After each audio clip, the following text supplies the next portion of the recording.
Now, it stretches across a mile of countryside, a mile of hillside above Dover, and cost a fortune to build. It was meant to repel invading forces. Now it's a crumbling fortress and few people know it exists. But a new book could change all that. Ian McLaren reports on one of the town's best-kept secrets. You'd hardly know it looking up from Dover town centre.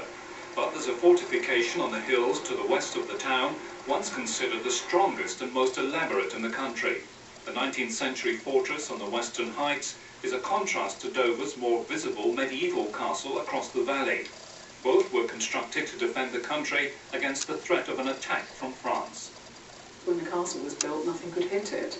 But by the time the Drop Redoubt was built, there was actually a cannon which could fire from ships off in the channel.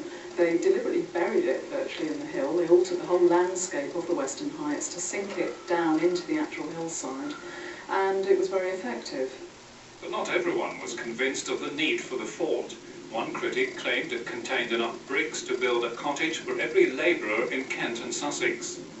John Peverley, a Dover-born architect who's published a booklet on the history of the fortress, says it could house up to 3,000 troops to ward off an invasion from revolutionary armies. It was what was often called Palmerston's Follies. This, together with Martello Tower, the Royal Military Canal, were all built at the same time. Then it was finished roughly around about 1860, and the military continued to occupy it till the middle 1920s. Although there was always a military presence up here till, I suppose, about 1960. It was John Peverley who fought plans in the 1950s to use the moat as a dump for household waste.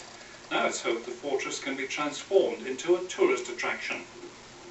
There has been suggestion that it could form a military museum, that there would be adequate, ample and appropriate space for a military museum which might possibly bear the name Churchill and be dedicated in particular, of course, to the enormous defensive problems on the southeast, of which Dover has always been an essential part. But first there is conservation work to be completed and improved access to the western heights to consider. The best hope is that lottery money could be made available to bring a new lease of life to the hidden fortress. Ian McLaren in Dover for Meridian Tonight.